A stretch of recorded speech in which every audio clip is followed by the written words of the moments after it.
بسم اللہ الرحمن الرحیم۔ السلام علیکم۔ اسلام کی دنیا میں خوش آمدید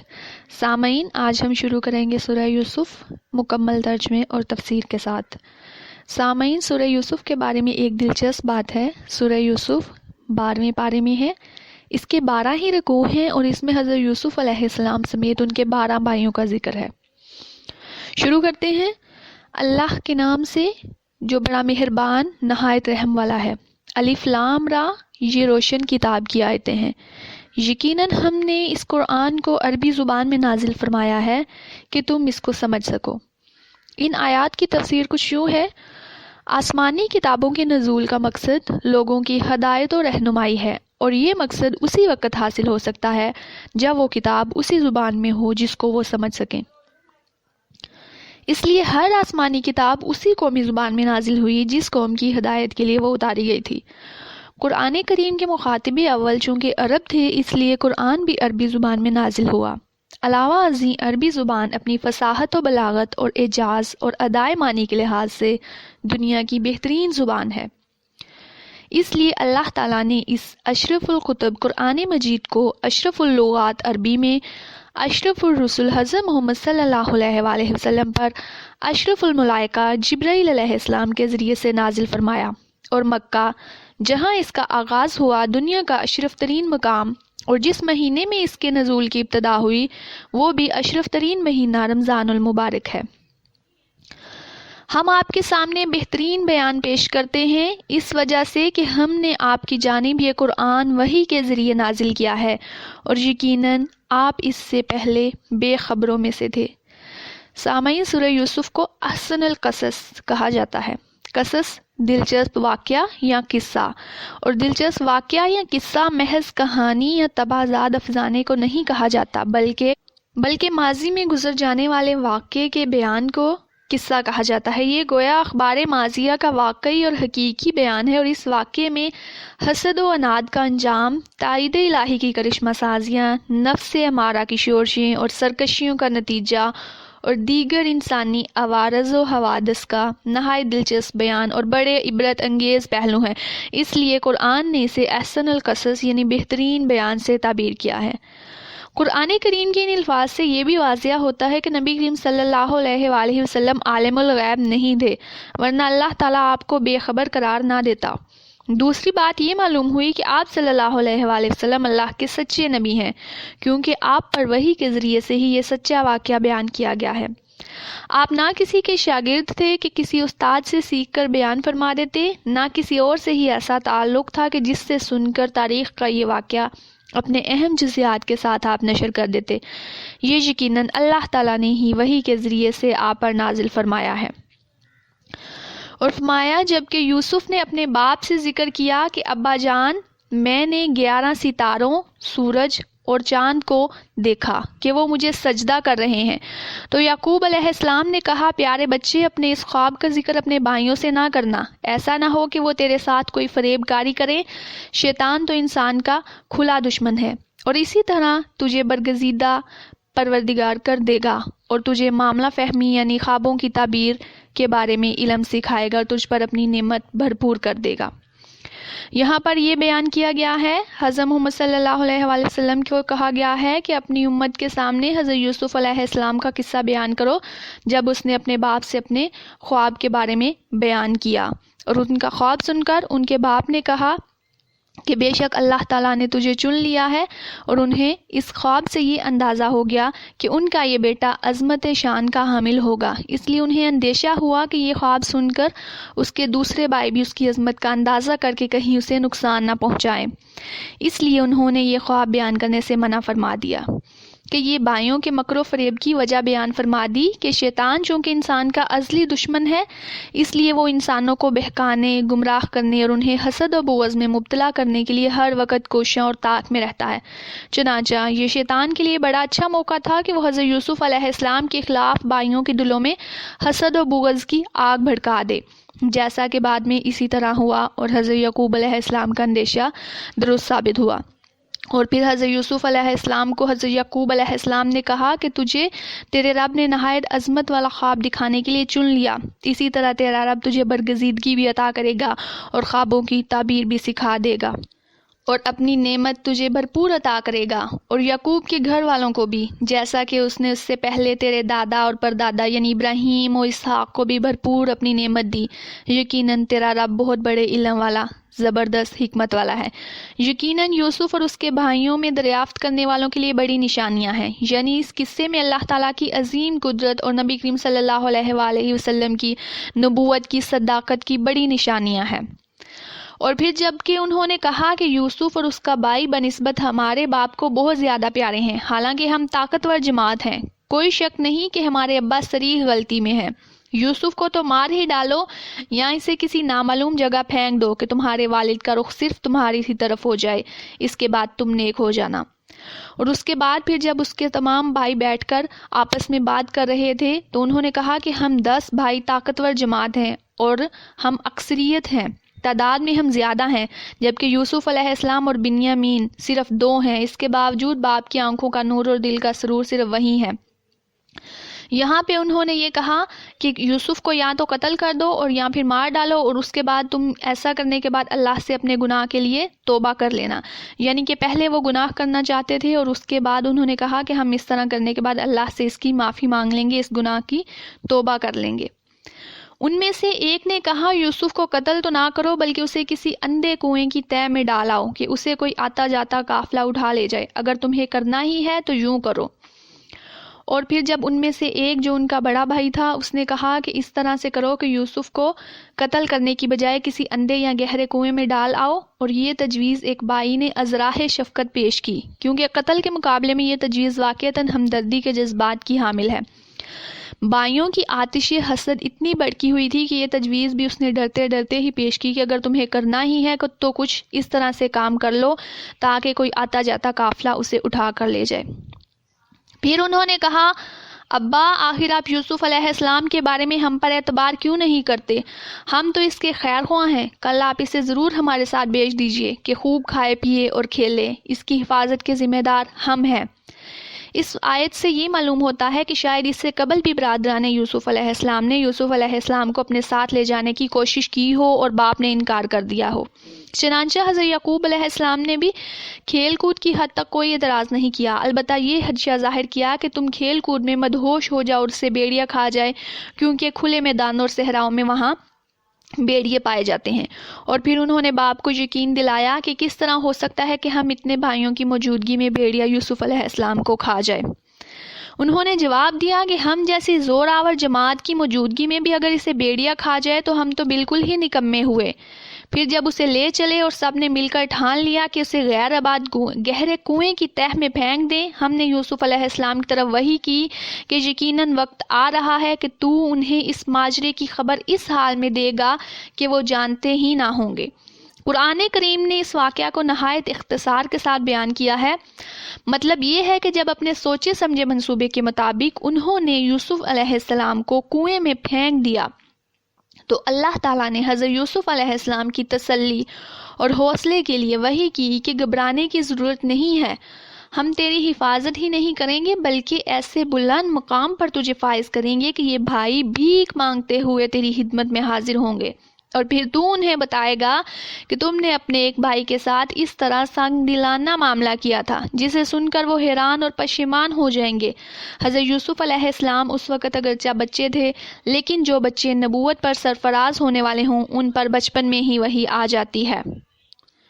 اور عشاء کے وقت وہ سب اپنے باپ کے پاس روتے ہوئے پہنچے اور کہنے لگے کہ ابا جان ہم تو آپس میں دوڑ میں لگ گئے اور یوسف علیہ السلام کو ہم نے اسباب کے پاس چھوڑا، پس اسے بیڑیا کھا گیا، آپ تو ہماری بات نہیں مانیں گے گو کہ ہم بالکل سچے ہی ہوں، اور یوسف کے کرتے کو جھوٹ موٹ کے خون سے خون آلود بھی کر لائے تھے۔ باپ نے کہا یوں نہیں بلکہ تم نے اپنے دل ہی سے ایک بات بنا لی ہے، پس صبر ہی بہتر ہے اور تمہاری بنائی ہوئی باتوں پر اللہ ہی سے مدد طلب کی۔ اور پھر جب وہ رات کو واپس آئے تو انہوں نے کہا کہ اگر ہم اہل صدق بھی ہوتے تب بھی یوسف علیہ السلام کے معاملے میں آپ ہماری بات کی تصدیق نہ کرتے، اب تو ویسے ہی ہماری حیثیت مشکوک افراد کی سی ہے، اب آپ کس طرح سے ہماری بات کی تصدیق کریں گے؟ اور پھر ایک بکری کا بچہ ذبح کر کے یوسف علیہ السلام کی قمیض خون میں لت پت کر لی، اور یہ بھول گئے کہ بھیڑیا اگر حضرت یوسف علیہ السلام کو کھاتا تو قمیض کو بھی تو پھٹنا تھا۔ قمیض ثابت کی ثابت ہی تھی، جس کو دیکھ کر اور اس کے علاوہ حضرت یوسف علیہ السلام کے خواب اور فراست نبوت سے اندازہ لگا کر حضرت یعقوب علیہ السلام نے فرمایا کہ یہ واقعہ اس طرح سے پیش نہیں آیا جو تم بیان کر رہے ہو، بلکہ تم نے اپنے دلوں سے ہی یہ بات بنا لی ہے، تاہم جو ہونا تھا ہو چکا ہے۔ حضرت یعقوب علیہ السلام کو اس کی تفصیل کی تو خبر نہ تھی، اس لیے سوائے صبر کے کوئی چارہ اور اللہ کی مدد کے علاوہ کوئی سہارا نہ تھا۔ اور پھر ایک قافلہ آیا اور انہوں نے اپنے پانی لانے والے کو بھیجا، اس نے اپنا ڈول لٹکا دیا، کہنے لگا واہ واہ خوشی کی بات ہے، یہ تو ایک لڑکا ہے۔ انہوں نے اسے مال تجارت قرار دے کر چھپا دیا، اور اللہ تعالیٰ اس سے باخبر تھا جو وہ کر رہے تھے۔ یعنی وہاں پر جب حضرت یوسف علیہ السلام کو کنویں میں پھینک دیا گیا تھا، وہاں پر ایک قافلہ، جب اس قافلے نے وہاں پر پڑاؤ کیا تو انہوں نے اپنے ایک پانی لانے والے کو کنویں کے قریب بھیجا۔ جب اس نے کنویں میں اپنا ڈول لٹکایا تو حضرت یوسف علیہ السلام نے ڈول کو پکڑ لیا اور وہ ڈول سے کھینچ کر اسے اوپر لے آیا، اور وہ دیکھ کر بہت خوش ہوا، اور اس نے اس خوششکل بچے کو دیکھ کر بہت خوشی سے کہا واہ یہ تو بہت خوشی کی بات ہے، یہاں تو ایک بہت خوبصورت بچہ ہے۔ اور پھر قافلے والے نے حضرت یوسف علیہ السلام کو اپنا مال تجارت سمجھ کر اپنے پاس چھپا لیا تاکہ انہیں آگے بیچ سکے۔ یہاں پہ اللہ تعالیٰ فرما رہے ہیں کہ یوسف علیہ السلام کے ساتھ یہ جو کچھ ہو رہا تھا اللہ کو اس کا علم تھا، لیکن اللہ نے یہ سب کچھ اس لیے ہونے دیا کہ تقدیر الہی بروئے کار آئے۔ علاوہ ازیں اس میں رسول اللہ صلی اللہ علیہ وآلہ وسلم کے لیے اشارہ ہے، یعنی اللہ تعالیٰ اپنے پیغمبر کو بتلا رہا ہے کہ آپ کی قوم کے لوگ یقیناً ایذا پہنچا رہے ہیں، اور میں انہیں اس سے روکنے پر قادر بھی ہوں، لیکن میں اسی طرح انہیں مہلت دے رہا ہوں جس طرح برادران نے یوسف علیہ السلام کو مہلت دی تھی، اور پھر بالآخر میں نے یوسف علیہ السلام کو مصر کے تخت پر جا بٹھایا اور اس کے بھائیوں کو عاجز و لاچار کر کے اس کے دربار میں کھڑا کر دیا۔ اے پیغمبر ایک وقت آئے گا کہ آپ بھی اسی طرح سرخرو ہوں گے، اور یہ سرداران قریش آپ کے اشارہ ابرو اور جنبش لب کے منتظر ہوں گے۔ چنانچہ فتح مکہ کے موقع پر وہ وقت جلد ہی آ پہنچا، اور انہوں نے اسے بہت ہی ہلکی قیمت پر گنتی کے چند درہموں پر ہی بیچ ڈالا۔ وہ تو یوسف کے بارے میں بہت ہی بے رغبت نکلے، یعنی کہ انہوں نے حضرت یوسف علیہ السلام کو بنا کسی محنت کے حاصل کر لیا تھا، اس لیے کوئی بھی چیز انسان کو یوں ہی بغیر محنت کے مل جائے، اس لیے چاہے وہ کتنی بھی قیمتی ہو اس کی صحیح قدر و قیمت انسان پر واضح نہیں ہوتی، اس لیے انہوں نے حضرت یوسف علیہ السلام کو گنتی کے چند درہموں میں ہی بیچ ڈالا، کیونکہ انہیں حضرت یوسف علیہ السلام کی قدر و قیمت کا اندازہ نہیں تھا۔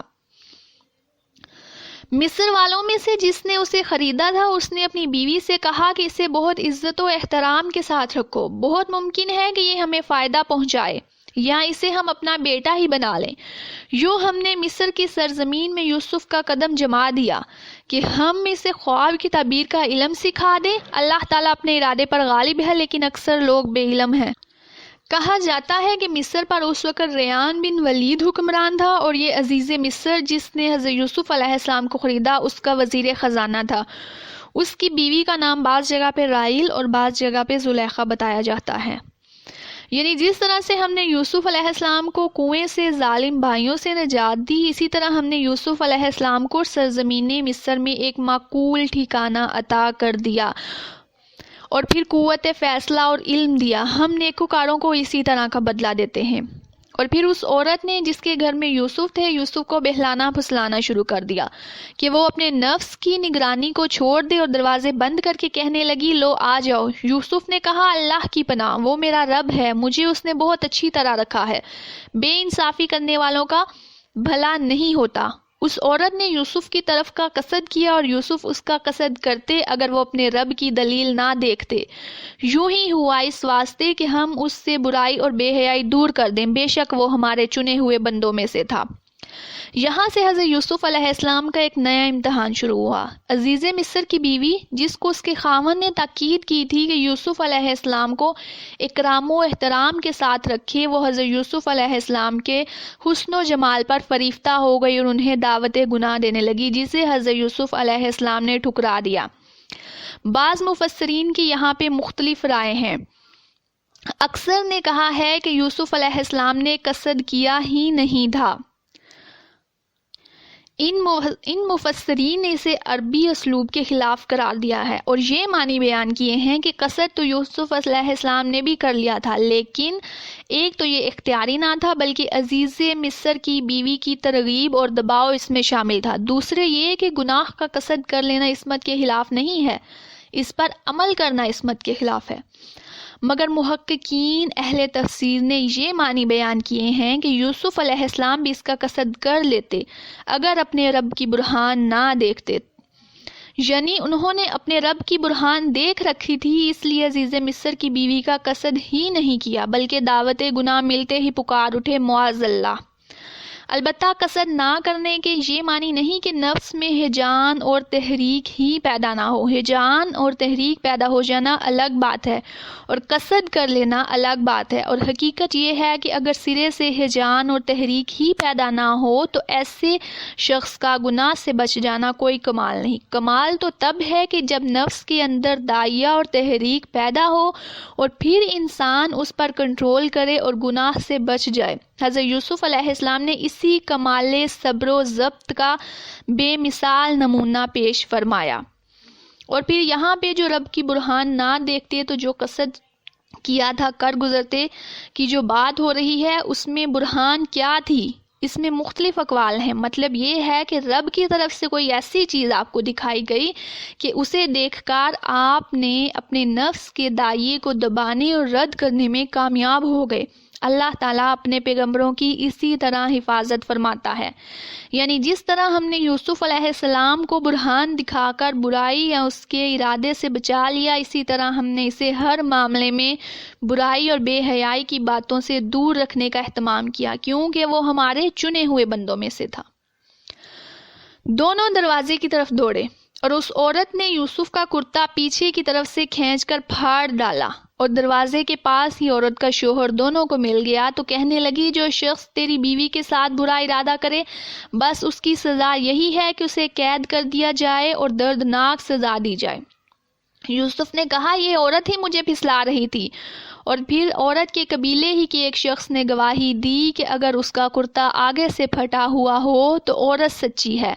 اور یوسف جھوٹ بولنے والوں میں سے ہیں، اور اگر اس کا کرتا پیچھے کی جانب سے پھاڑا گیا ہے تو عورت جھوٹی ہے اور یوسف سچوں میں سے ہے۔ خاوند نے جو دیکھا کہ یوسف کا کرتا پیٹھ کی جانب سے پھاڑا گیا ہے تو صاف کہہ دیا کہ یہ تو تم عورتوں کی ہی چال بازی ہے، بے شک تمہاری چال بازی بہت بڑی ہے۔ ان آیات کی تفسیر کچھ یوں ہے کہ جب حضرت یوسف علیہ السلام نے دیکھا کہ وہ عورت برائی کے ارتکاب پر مصر ہے تو وہ باہر نکلنے کے لیے دروازے کی طرف دوڑے۔ یوسف علیہ السلام کے پیچھے انہیں پکڑنے کے لیے عورت بھی یوں دوڑی اور یوں دونوں دروازے کی طرف لپکے اور دوڑے، اور پھر آگے جب اس کا خاوند دیکھا تو اپنے خاوند کو دیکھتے ہی وہ خود معصوم بن گئی اور مجرم تمام تر یوسف علیہ السلام کو قرار دے کر ان کے لیے سزا بھی تجویز کر دی۔ حالانکہ صورتحال اس کے برعکس تھی، مجرم خود تھی جبکہ حضرت یوسف علیہ السلام بالکل بے گناہ اور اس برائی سے بچنے کے خواہش مند اور اس کے لیے کوشاں تھے۔ پھر جب حضرت یوسف علیہ السلام نے دیکھا کہ وہ عورت تمام تر الزام ان پر ڈر رہی ہے تو صورتحال واضح کر دی اور کہا مجھے برائی پر مجبور کرنے والی یہی ہے، میں اس سے بچنے کے لیے باہر دروازے کی طرف بھاگتا آیا ہوں۔ اور پھر یہ انہی کے خاندان کا کوئی سمجھدار آدمی تھا جس نے یہ فیصلہ کیا کہ اگر قمیض پیچھے کی طرف سے پھٹی ہوئی ہے تو یوسف علیہ السلام سچے ہیں اور عورت جھوٹ بول رہی ہے، اور اگر قمیض آگے کی طرف سے پھٹی ہوئی ہے تو عورت سچی ہے اور یوسف علیہ السلام جھوٹ بول رہے ہیں۔ اور پھر جب یہ دیکھا گیا تو اس کے عورت کے خاوند کو بھی یہ سمجھ آ گئی کہ یوسف علیہ السلام سچوں میں سے ہیں، دراصل یہ عورت ہی جھوٹ بول رہی ہے۔ یوسف اب اس بات کو آتی جاتی کرو اور اے عورت تو اپنے گناہ سے توبہ کر، بے شک تو گناہ گاروں میں سے ہے۔ اور پھر جب اس معاملے کی بات عزیز مصر پر کھل گئی تو اس نے اس عورت سے کہا کہ بے شک تو نے ہی یہ گناہ کیا ہے، اب تو اللہ سے اس گناہ کی توبہ کر، اور حضرت یوسف علیہ السلام کو اس بات کو چھپانے کی تلقین کی۔ اور پھر شہر کی عورتوں میں چرچا ہونے لگا کہ عزیز کی بیوی اپنے جوان غلام کو اپنا مطلب نکالنے کے لیے بہلانے پھسلانے میں لگی رہتی ہے، ان کے دل میں یوسف کی محبت بیٹھ گئی ہے، ہمارے خیال میں تو وہ صریح گمراہی میں ہے۔ اور پھر گو چونکہ عزیز مصر نے حضرت یوسف علیہ السلام کو اسے نظر انداز کرنے کی تلقین کی، اور یقیناً آپ کی زبان مبارک پر بھی اس کا کبھی ذکر نہیں آیا ہوگا، لیکن اس کے باوجود یہ واقعہ جنگل میں آگ کی طرح پھیل گیا اور زنانِ مصر میں اس کا چرچا عام ہو گیا۔ عورتیں تعجب کرنے لگیں کہ عشق کرنا ہی تھا تو کسی پیکرے حسن و جمال سے کیا جاتا، یہ کہ اپنے ہی غلام پر زلیخا فریفتہ ہو گئی، یہ تو اس کی بہت ہی نادانی ہے۔ اس نے جب ان کی اس پرفریب غیبت کا حال سنا تو انہیں بلوا بھیجا اور ان کے لیے ایک مجلس مرتب کی، اور ان میں سے ہر ایک کو چھری دی اور کہا، اے یوسف ان کے سامنے چلے آؤ۔ ان عورتوں نے جب اسے دیکھا تو بہت بڑا جانا اور اپنے ہاتھ کاٹ لیے، اور زبان سے نکل گیا کہ حاشا للہ، یہ انسان تو ہرگز نہیں، یہ تو یقیناً کوئی بہت ہی بزرگ فرشتہ ہے۔ گو کہ زنانِ مصر کی غائبانہ باتوں اور طعن و ملامت کو مکر سے تعبیر کیا گیا ہے، جس کی وجہ بعض مفسرین نے یہ بیان کی ہے کہ ان عورتوں کو بھی یوسف کے بے مثال حسن و جمال کی اطلاعات پہنچ چکی تھیں، چنانچہ وہ اس پیکرِ حسن کو دیکھنا چاہتی تھیں، چنانچہ وہ اپنے اس مکر، اس خفیہ تدبیر میں کامیاب ہو گئیں، اور عزیز مصر نے کی بیوی نے یہ بتلانے کے لیے کہ میں جس پر فریفتہ ہوئی ہوں محض غلام یا عام آدمی نہیں ہے، بلکہ ظاہر و باطن کے ایسے حسن سے آراستہ ہے کہ جسے دیکھ کر نقد دل و جاں ہار جانا کوئی انہونی بات نہیں۔ ان عورتوں کی ضیافت کا اہتمام کیا اور انہیں دعوت طعام دی، اور پھر ان کے لیے نشستگاہیں تیار کی اور ان کے اوپر تکیے لگا دیے، اور پھر حضرت یوسف علیہ السلام کو پہلے چھپائے رکھا۔ پھر جب سب عورتوں کے ہاتھوں میں چھریاں پکڑا دی تو زلیخا نے حضرت یوسف علیہ السلام کو مجلس میں آنے کا حکم دیا۔ پھر جب حضرت یوسف علیہ السلام کی جلوہ آرائی دیکھ کر ایک تو ان کی عظمت و جلال شان کا اعتراف کیا، اور دوسرے ان پر بے خودی و وارفتگی کی ایسی کیفیت طاری ہوئی کہ چھریاں اپنے ہی ہاتھوں پر چلا لیں، جس سے ان کے ہاتھ زخمی اور خون آلودہ ہو گئے۔ حدیث شریف میں آتا ہے کہ حضرت یوسف علیہ السلام کو نصف حسن دیا گیا ہے۔ عورتوں کی یہ بات کہ یقیناً یہ کوئی بزرگ فرشتہ ہی ہے، اس کے یہ معنی نہیں ہے کہ فرشتے شکل و صورت میں انسان سے بہتر یا افضل ہیں، کیونکہ فرشتوں کو تو انسانوں نے دیکھا ہی نہیں ہے۔ علاوہ ازیں انسان کے بارے میں تو اللہ تعالیٰ نے خود قرآن کریم میں صراحت کی ہے کہ ہم نے اسے احسن تقویم، بہترین انداز میں پیدا کیا ہے۔ ان عورتوں نے بشریت کی نفی محض اس لیے کی کہ انہوں نے حسن و جمال کا ایسا پیکر دیکھا تھا جو انسانی شکل میں کبھی ان کی نظروں سے پہلے نہیں گزرا تھا، اور انہوں نے فرشتہ اس لیے قرار دیا کہ عام انسان یہی سمجھتا ہے کہ فرشتے ذات و صفات کے لحاظ سے ایسی شکل رکھتے ہیں جو انسانی شکل سے بالاتر ہے۔ اس سے یہ معلوم ہوا کہ انبیاء کی غیر معمولی خصوصیات و امتیازات کی بنا پر انہیں انسانیت سے نکال کر نورانی مخلوق قرار دینا ہر دور کے ایسے لوگوں کا شیوا رہا ہے جو نبوت اور اس کے مقام سے ناآشنا ہوں۔ اس وقت عزیز مصر کی بیوی نے کہا، یہی ہیں جن کے بارے میں تم مجھے طعنے دے رہی تھی، میں نے ہر چند اس سے اپنا مطلب نکالنا چاہا، لیکن یہ بال بال بچا رہا، اور جو کچھ میں اس سے کہہ رہی ہوں اگر یہ نہ کرے گا تو یقیناً یہ قید کر دیا جائے گا، اور بے شک یہ بہت ہی بے عزت ہوگا۔ یوسف علیہ السلام نے دعا کی کہ اے میرے پروردگار، جس بات کی طرف یہ عورتیں مجھے بلا رہی ہیں اس سے تو مجھے جیل خانہ بہت پسند ہے، اگر تو نے ان کا فن فریب مجھ سے دور نہ کیا تو میں ان کی طرف مائل ہو جاؤں گا اور بالکل نادانوں میں جا ملوں گا۔ اس کے رب نے اس کی دعا قبول کر لی اور ان عورتوں کے داؤ پیچ اس سے پھیر دیے، یقیناً وہ سننے والا اور جاننے والا ہے۔ پھر جب عزیز مصر کی بیوی نے دیکھا کہ اس کی چال کامیاب ہو رہی ہے اور عورتیں یوسف علیہ السلام کے جلوہ حسن آرا سے مبہوت و مدہوش ہو گئی ہیں تو کہنے لگی کہ اس کی ایک جھلک سے تمہارا یہ حال ہو گیا ہے تو کیا تم اب بھی مجھے اس کی محبت میں گرفتار ہونے پر طعنہ زنی کرو گی؟ یہی وہ غلام ہے جس کے بارے میں تم مجھے ملامت کرتی ہو۔ اور پھر عورتوں کی مدہوشی دیکھ کر اس کا حوصلہ بڑھ گیا، اس نے شرم و حیا سارے حجاب دور کر کے اس نے اپنے برے ارادے کا ایک مرتبہ پھر سے اظہار کر دیا۔ تب حضرت یوسف علیہ السلام نے اپنے دل میں اللہ سے دعا کی، اور بے شک مومن کے لیے دعا بھی ایک ہتھیار ہی ہے۔ حدیث شریف میں آتا ہے کہ 7 آدمیوں کو اللہ تعالیٰ قیامت والے دن عرش کا سایہ عطا فرمائے گا۔ ان میں سے ایک وہ شخص ہے جسے ایک ایسی عورت دعوت گناہ دے رہی ہو جو حسن و جمال سے بھی آراستہ ہو اور جاہ و منصب کی بھی حامل ہو، لیکن وہ اس کے جواب میں کہہ دے کہ میں اللہ سے ڈرتا ہوں۔ عفت و پاک دامنی واضح ہو جانے کے باوجود حضرت یوسف علیہ السلام کو حوالہ زندہ کرنے میں یہی مصلحت ان کے پیش نظر ہو سکتی تھی کہ عزیز مصر حضرت یوسف علیہ السلام کو اپنی بیوی سے دور رکھنا چاہتا ہوگا کہ وہ دوبارہ حضرت یوسف علیہ السلام کو اپنے دام میں پھنسانے کی کوشش نہ کرے جیسا کہ وہ ارادہ رکھتی تھی۔ پھر ان تمام نشانیوں کو دیکھ لینے کے بعد بھی انہیں یہی مصلحت معلوم ہوئی کہ یوسف کو کچھ مدت کے لیے قید خانہ میں رکھیں۔ اس کے ساتھ ہی 2 اور جوان بھی جیل خانے میں داخل ہوئے۔ ان میں سے ایک نے کہا کہ میں نے خواب میں اپنے آپ کو شراب نچوڑتے ہوئے دیکھا ہے، اور دوسرے نے کہا میں نے اپنے آپ کو دیکھا ہے کہ میں اپنے سر پر روٹی اٹھائے ہوئے ہوں جسے پرندے کھا رہے ہیں۔ ہمیں آپ اس کی تعبیر بتائیے، ہمیں تو آپ خوبیوں والے شخص دکھائی دیتے ہیں۔ پھر جب یوسف علیہ السلام کو جیل میں ڈال دیا گیا تو وہاں ان کے ساتھ 2 اور نوجوان بھی تھے۔ یہ دونوں نوجوان شاہی دربار سے متعلق تھے، ایک شراب پلانے پر مامور تھا اور دوسرا نان بھائی تھا۔ کسی حرکت پر دونوں کو پسے دیوار زندہ کر دیا گیا تھا۔ حضرت یوسف علیہ السلام اللہ کے پیغمبر تھے۔ دعوت و تبلیغ کے ساتھ ساتھ عبادت و ریاضت، تقوی اور راست بازی اور اخلاق و کردار کے لحاظ سے جیل میں دیگر تمام قیدیوں سے ممتاز تھے۔ علاوہ ازیں خوابوں کی تعبیر کا خصوصی علم اللہ نے ان کو عطا کیا تھا۔ ان دونوں نے خواب دیکھا تو قدرتی طور پر حضرت یوسف علیہ السلام کی طرف انہوں نے رجوع کیا اور کہا ہمیں آپ محسنین میں سے نظر آتے ہیں، ہمیں ہمارے خوابوں کی تعبیر بتلا دیجیے۔ یوسف نے کہا تمہیں جو کھانا دیا جاتا ہے اس کے تمہارے پاس پہنچنے سے پہلے ہی میں تمہیں اس کی تعبیر بتلا دوں گا۔ یہ سب اس علم کی بدولت ہے جو میرے رب نے مجھے سکھلایا ہے۔ میں نے ان لوگوں کا مذہب چھوڑ دیا ہے جو اللہ پر یقین نہیں رکھتے اور آخرت کے بھی منکر ہیں۔ تب حضرت یوسف علیہ السلام نے کہا میں تمہیں تعبیر بتلاؤں گا، کاہنوں اور نجومیوں کی طرح نہیں ہوگی جس میں خطا اور ثواب دونوں کا احتمال ہو، بلکہ میری تعبیر یقینی علم پر مبنی ہوگی جو اللہ کی طرف سے مجھے عطا کیا گیا ہے، جس میں غلطی کا کوئی امکان ہی نہیں ہے۔ یعنی علم الہی جس سے آپ کو نوازا گیا اس کی وجہ بیان کی جا رہی ہے کہ میں نے ان لوگوں کا مذہب چھوڑ دیا جو اللہ اور آخرت پر یقین نہیں رکھتے، اس کے صلے میں اللہ تعالیٰ نے مجھ پر انعامات کیے ہیں۔ میں اپنے باپ دادوں کے دین کا پابند ہوں، یعنی ابراہیم و اسحاق اور یعقوب کے دین کا۔ ہمیں ہرگز یہ سزاوار نہیں کہ ہم اللہ تعالیٰ کے ساتھ کسی کو بھی شریک کریں۔ ہم پر اور تمام لوگوں پر اللہ تعالیٰ کا یہ خاص فضل ہے، لیکن اکثر لوگ ناشکری کرتے ہیں۔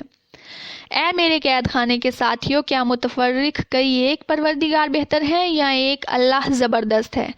یہاں پر توحید کی دعوت اور شرک کی تردید کی جا رہی ہے جو ہر نبی کی بنیادی اور اولین تعلیم اور دعوت ہوتی ہے۔ اسی لیے انہوں نے قید خانے کے ساتھیوں کو بھی توحید کی دعوت دے ڈالی اور کہا اس کے سوا تم جن کی پوجا پاٹ کر رہے ہو وہ سب نام ہی کے ہیں جو تم نے اور تمہارے باپ دادوں نے خود ہی گھڑ لیے ہیں۔ اللہ تعالیٰ نے ان کی کوئی دلیل نازل نہیں فرمائی، فرما روائی صرف اللہ تعالیٰ کی ہے۔ اس کا فرمان ہے کہ تم سب سوائے اس کے اور کسی کی عبادت نہ کرو، یہی دین درست ہے، لیکن اکثر لوگ نہیں جانتے۔ اور پھر فرمایا کہ وہی بہتر ہے، وہ اللہ جو اپنی ذات و صفات میں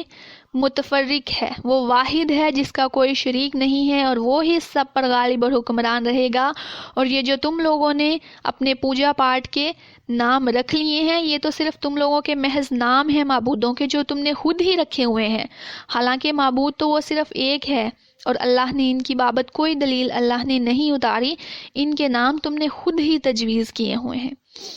اور پھر کہا اے میرے قید خانے کے رفیقو، تم دونوں میں سے ایک تو اپنے بادشاہ کو شراب پلانے پر مقرر ہو جائے گا،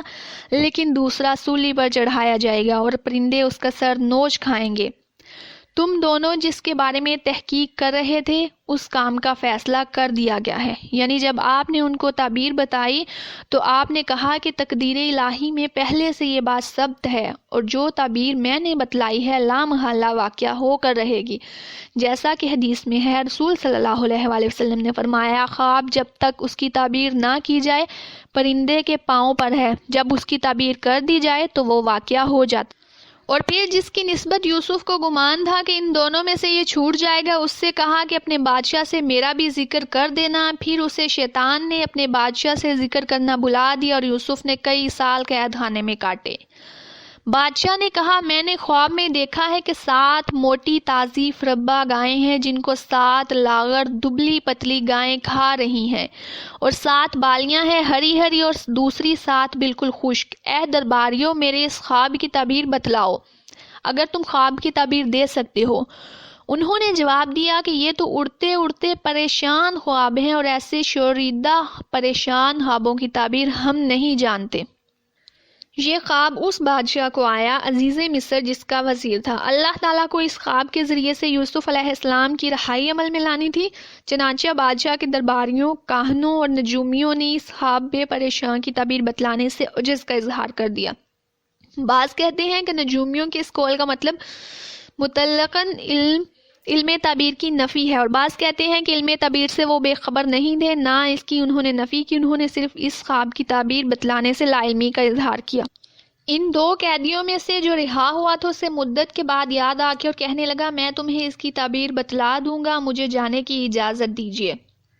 اے یوسف، اے بہت بڑے سچے یوسف،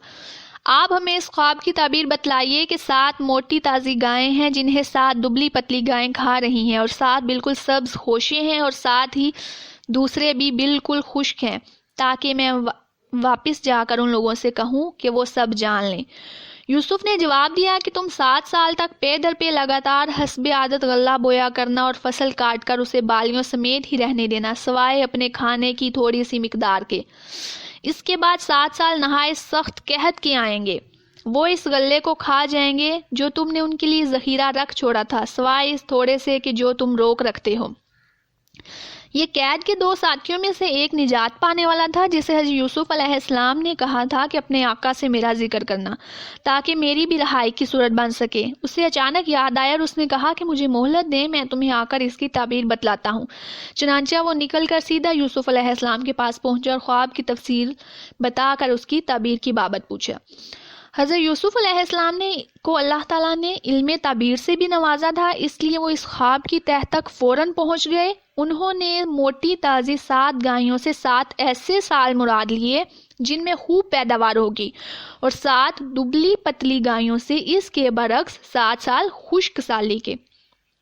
اسی طرح 7 سبز خوشوں سے مراد لیا کہ زمین خوب پیداوار دے گی، اور 7 سال جو ہیں وہ خشک خوشوں کا مطلب یہ ہے کہ ان 7 سالوں میں زمین کی پیداوار نہیں ہوگی، اور پھر اس کے لیے تدبیر بھی بتلائی کہ 7 سال تم متواتر کاشتکاری کرو اور جو غلہ تیار ہو اسے کاٹ کر بالیوں سمیت ہی سنبھال کر رکھو تاکہ ان میں غلہ زیادہ محفوظ رہے۔ پھر جب 7 سال قحط کے آئیں گے تو یہ غلہ تمہارے کام آئے گا جس کا ذخیرہ تم اب کرو گے۔ اس کے بعد سال آئے گا، اس میں لوگوں پر خوب بارش برسائی جائے گی، اور اس میں شیرہ انگور بھی خوب نچوڑیں گے، اور پھر یعنی قحط کے 7 سال گزرنے کے بعد پھر خوب بارش ہوگی جس کے نتیجے میں کثرت سے پیداوار ہوگی، اور تم انگوروں سے اس کا شیرہ نچوڑو گے، زیتون سے تیل نکالو گے اور جانوروں سے دودھ دوہو گے۔ خواب کی اس تعبیر کو خواب سے کیسی لطیف مناسبت حاصل ہے جسے صرف وہی شخص سمجھ سکتا ہے جسے اللہ تعالیٰ ایسا صحیح وجدان، ذوق سلیم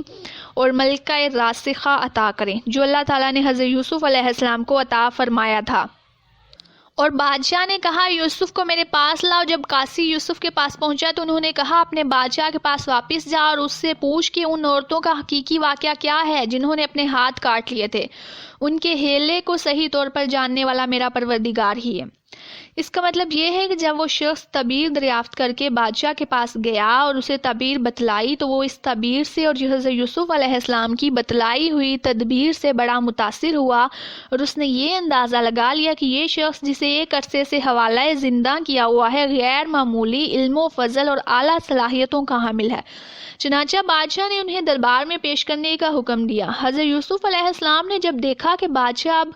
مائل با کرم ہے تو انہوں نے اس طرح محض عنایت سے جیل سے نکلنے کو پسند نہیں فرمایا، بلکہ اپنے کردار کی رفت اور پاک دامنی کے اثبات کو ترجیح دی تاکہ دنیا کے سامنے آپ کے کردار کا حسن اور اس کی بلندی واضح ہو جائے، کیونکہ اللہ کے دین کے داعی کے لیے یہ عفت و پاک بازی اور رفت کردار بہت ضروری ہے۔ بادشاہ نے پوچھا اے عورتوں، اس وقت کا صحیح واقعہ کیا ہے جب تم داؤ فریب کر کے یوسف کو اس کی دلی منشا سے بہکانا چاہتی تھی؟ انہوں نے صاف جواب دیا کہ معاذ اللہ ہم نے یوسف میں کوئی برائی نہیں پائی۔ پھر تو عزیز کی بیوی بھی بول اٹھی کہ اب تو سچی بات سامنے آئی ہے، میں نے ہی اسے ورگلایا تھا اس کے جی سے، اور یقیناً وہ سچوں میں سے ہے۔ یوسف علیہ السلام نے کہا یہ اس واسطے کہ عزیز جان لے کہ میں نے اس کی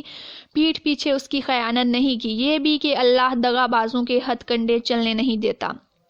اور پھر جب بادشاہ کے استفسار پر تمام عورتوں نے یوسف علیہ السلام کی پاک دامنی کا اعتراف کر لیا تو زلیخا کے لیے بھی یہ اعتراف کیے بغیر چارہ نہ رہا کہ یوسف علیہ السلام بے قصور ہے اور یہ پیش دستی میری ہی طرف سے ہوئی تھی، اس فرشتہ صفت انسان کا اس لغزش سے کوئی تعلق نہیں ہے۔ پھر فرمایا میں اپنے نفس کی پاکیزگی بیان نہیں کرتا، بے شک نفس تو برائی پر ابھارنے والا ہے، مگر یہ کہ میرا پروردگار ہی اپنا رحم کرے، یقیناً میرا پالنے والا بڑی بخشش فرمانے والا اور مہربانی فرمانے والا ہے۔ کہا گیا ہے کہ اگر اس قول کو حضرت یوسف علیہ السلام کا قول تسلیم کیا جائے تو بطور کسر نفسی کے ہے، ورنہ صاف ظاہر ہے کہ ان کی پاک دامنی ہر طرح سے ثابت ہو چکی تھی، اور اگر یہ عزیزہ مصر کا قول ہے تو یہ حقیقت پر مبنی ہے کیونکہ اس نے اپنے گناہ کا اور حضرت یوسف علیہ السلام کو بہلانے اور پھسلانے کا اعتراف کر لیا، اور پھر کہا کہ بے شک نفس ہی ایسا ہے کہ اسے برائی پر ابھارتا ہے اور اس پر آمادہ کرتا ہے، اور نفس کی شرارتوں سے وہی بچتا ہے جس پر اللہ تعالیٰ کی رحمت ہو، جیسا کہ یوسف علیہ السلام کو اللہ تعالیٰ نے بچا لیا۔ اور پھر بادشاہ نے کہا اسے میرے پاس لاؤ کہ میں اسے اپنے خاص کاموں کے لیے مقرر کر لوں۔ پھر جب اس سے بات چیت کی تو کہنے لگا آپ ہمارے ہاں آج سے ذی عزت اور امانت دار ہیں۔ یوسف علیہ السلام نے کہا آپ مجھے ملک کے خزانوں پر مقرر کر دیجئے، میں حفاظت کرنے والا اور باخبر ہوں۔ اور پھر جب بادشاہ ریان بن ولید پر یوسف علیہ السلام کے علم و فضل کے ساتھ ان کے کردار کی رفت اور پاک دامنی بھی واضح ہو گئی تو اس نے حکم دیا کہ انہیں میرے سامنے پیش کرو، میں انہیں اپنے لیے منتخب کرنا چاہتا ہوں، یعنی اپنا مصاحب اور مشیر خاص بنانا چاہتا ہوں۔ تب حضرت یوسف علیہ السلام نے مملکت کا رازدان یعنی کہ خزانوں کا مالک بننے کے لیے کہا۔ خزانہ ایسی جگہ کو کہتے ہیں جس میں چیزیں محفوظ کی جاتی ہیں۔ زمین کے خزانوں سے مراد وہ گودام ہے جہاں غلہ جمع کیا جاتا ہے۔ اس کا انتظام اپنے ہاتھ میں لینے کی خواہش اس لیے ظاہر کی کہ مستقبل قریب میں خواب کی تعبیر کی رو سے جو قحط سالی کے ایام آنے والے ہیں اس سے نمٹنے کے لیے مناسب انتظامات کیے جا سکیں اور غلے کی معقول مقدار بچا کر رکھی جا سکے۔ عام حالات میں اگرچہ عہدہ و منصب کی طلب جائز نہیں ہے، لیکن حضرت یوسف علیہ السلام کے اس اقدام سے یہ معلوم ہوتا کہ خاص حالات میں اگر کوئی شخص یہ سمجھتا ہے کہ قوم اور ملک کو جو خطرات درپیش ہیں ان سے نمٹنے کے لیے اچھی صلاحیتیں میرے اندر موجود ہیں جو دوسروں میں نہیں ہیں، تو وہ اپنی اہلیت کے مطابق اس مخصوص عہدے اور منصب کا طلب کر سکتا ہے۔ علاوہ ازیں حضرت یوسف علیہ السلام نے تو سرے سے عہدہ و منصب کی طلب ہی نہیں کی، البتہ جب بادشاہ مصر نے انہیں اس کی پیشکش کی تو پھر ایسے عہدے کی خواہش کی جس میں انہوں نے ملک اور قوم کی خدمت کا نمایاں پہلو دیکھا اور کہا میں اس کی اس طرح حفاظت کروں گا کہ اسے کسی بھی غیر ضروری مصرف پر خرچ نہیں کروں گا، اس کو جمع کرنے اور خرچ کرنے اور اس کو رکھنے اور نکالنے کا میں بخوبی علم رکھتا ہوں۔ اور اس طرح ہم نے یوسف علیہ السلام کو ملک کا قبضہ دے دیا کہ وہ جہاں کہیں چاہے رہے سہے، ہم جسے چاہیں اپنی رحمت پہنچا دیتے ہیں، ہم نیکوکاروں کا ثواب ضائع نہیں کرتے۔ یعنی ہم نے یوسف علیہ السلام کو زمین میں ایسی قدرت و طاقت اور بادشاہی عطا کر دی کہ جو بادشاہ کرتا ہے جس کا حکم حضرت یوسف علیہ السلام کرتے وہی وہ بادشاہ بھی کرتا، اور سرزمین مصر میں اس طرح تصرف کرتے جس طرح انسان اپنے گھر میں کرتا ہے، اور جہاں چاہتے وہ رہتے، پورا مصر ان کے زیر نگران تھا۔ یوسف کے بھائی آئے اور یوسف کے پاس گئے تو اس نے انہیں پہچان لیا اور انہوں نے اسے نہ پہچانا۔ یہ اس وقت کا واقعہ ہے جب خوشحالی کے 7 سال گزرنے کے بعد قحط سالی کے سال شروع ہو گئے، جس نے ملک مصر کے تمام علاقوں اور شہروں کو اپنے لپیٹ میں لے لیا، حتیٰ کہ کنعان تک بھی اس کے اثرات جا پہنچے، جہاں حضرت یعقوب علیہ السلام اور حضرت یوسف علیہ السلام کے بھائی رہائش پذیر تھے۔ حضرت یوسف علیہ السلام نے اپنے حسن تدبیر سے اس قحط سالی سے نمٹنے کے جو انتظامات کیے تھے وہ کام آئے، اور ہر طرف سے لوگ حضرت یوسف علیہ السلام کے پاس غلہ لینے کے لیے آ رہے تھے۔ حضرت یوسف علیہ السلام کی یہ شہرت کنعان تک بھی پہنچی کہ مصر کا بادشاہ اس طرح غلہ فروخت کر رہا ہے۔ چنانچہ باپ کے حکم پر یہ برادران یوسف بھی گھر کی پونجی لے کر غلے کے حصول کے لیے دربار شاہی میں پہنچ گئے، جہاں حضرت یوسف علیہ السلام تشریف فرما تھے، جنہیں یہ بھائی تو پہچان نہ سکے، لیکن یوسف علیہ السلام نے اپنے بھائیوں کو پہچان لیا۔ جب انہیں ان کا اسباب مہیا کر دیا تو کہا کہ تم میرے پاس اپنے اس بھائی کو بھی لانا جو تمہارے باپ سے ہے۔ کیا تم نے نہیں دیکھا کہ میں پورا ناپ کر دیتا ہوں، اور میں ہوں بھی بہترین میزبانی کرنے والوں میں سے؟ پس اگر تم اسے لے کر میرے پاس نہ آئے تو میری طرف سے تمہیں کوئی ناپ بھی نہ ملے گا، بلکہ تم میرے قریب بھی نہ آنا۔ پھر جب حضرت یوسف علیہ السلام نے انجان بن کر اپنے بھائیوں سے باتیں پوچھی تو انہوں نے جہاں اور سب کچھ بتایا۔ یہ بھی بتا دیا کہ ہم 10 بھائی اس وقت یہاں موجود ہیں، لیکن ہمارے 2 بھائی اور بھی ہیں، جن میں سے ایک جنگل میں ہلاک ہو گیا، اور اس کے دوسرے بھائی کو والد نے اپنی تسلی کے لیے اپنے پاس رکھا ہے، اسے ہمارے ساتھ نہیں بھیج۔ جس پر حضرت یوسف علیہ السلام نے کہا کہ آئندہ اسے بھی ساتھ لے کر آنا، دیکھتے نہیں کہ میں ناپ بھی پورا دیتا ہوں اور مہمان نوازی اور خاطر مدارت بھی خوب کرتا ہوں۔ ترغیب کے ساتھ یہ بھی دھمکی ہے کہ اگر 11ویں بھائی کو ساتھ نہ لائے تو نہ تو تمہیں غلہ ملے گا، نہ میری طرف سے اس خاطر مدارت کا اہتمام ہوگا۔ انہوں نے کہا اچھا، ہم اس کے باپ کو اس کی بابت پھسلائیں گے اور پوری کوشش کریں گے، یعنی ہم اپنے باپ کو اس بھائی کو لانے کے لیے پھسلائیں گے، اور ہمیں امید ہے کہ ہم اس میں کامیاب ہو جائیں گے۔ اپنے خدمت گاروں سے کہا کہ ان کی پونجی انہی کی بوریوں میں رکھ دو کہ جب لوٹ کر اپنے اہل و عیال میں جائیں اور پونجیوں کو پہچان لیں تو بہت ممکن ہے کہ یہ پھر سے لوٹ آئیں۔ یعنی حضرت یوسف علیہ السلام نے اپنے خدمت گاروں میں سے ایک سے کہا کہ یہ جو پونجی لے کر آئے ہیں، جو غلہ خریدنے کے لیے برادران یوسف اپنے ساتھ لائے تھے، وہ والا سامان ان کو دوبارہ سے انہی کے سامان میں واپس رکھ دو۔ ممکن ہے کہ دوبارہ آنے کے لیے ان کے پاس مزید پونجی نہ ہو تو وہ یہی پونجی لے کر آ جائیں۔ جب یہ لوگ لوٹ کر اپنے والد کے پاس گئے تو کہنے لگے کہ ہم سے تو غلہ کا ناپ روک لیا گیا، اب آپ ہمارے ساتھ ہمارے بھائی کو بھیجیے کہ ہم پیمانہ بھر کر لائیں، ہم اس کی نگہبانی کے ذمہ دار ہیں۔ یعقوب علیہ السلام نے کہا مجھے تو اس کی بابت تمہارا بس ویسا ہی اعتبار ہے جیسا اس سے پہلے اس کے بھائی کے بارے میں تھا، بس اللہ ہی بہترین حافظ ہے اور وہ سب مہربانوں میں سے ہے۔ اس کا مطلب یہ ہے کہ آئندہ کے لیے غلہ بنیامین کے بیچنے کی شرط کے ساتھ مشروط ہے، اگر یہ ساتھ نہیں جائے گا تو غلہ نہیں ملے گا، اس لیے اسے ضرور ساتھ بھیجیں تاکہ ہمیں دوبارہ بھی اس طرح غلہ مل سکے جس طرح کے اس دفعہ ہوا ہے، اور اس طرح کا اندیشہ نہ کریں جو یوسف علیہ السلام کو بیچتے ہوئے کیا تھا، ہم اس کی حفاظت کریں گے۔ تب حضرت یعقوب علیہ السلام نے کہا کہ تم نے یوسف علیہ السلام کو بھی ساتھ لے جاتے وقت اسی طرح حفاظت کا وعدہ کیا تھا، لیکن جو کچھ ہوا وہ سامنے ہے، اب میں تمہارا کس طرح سے اعتبار کروں؟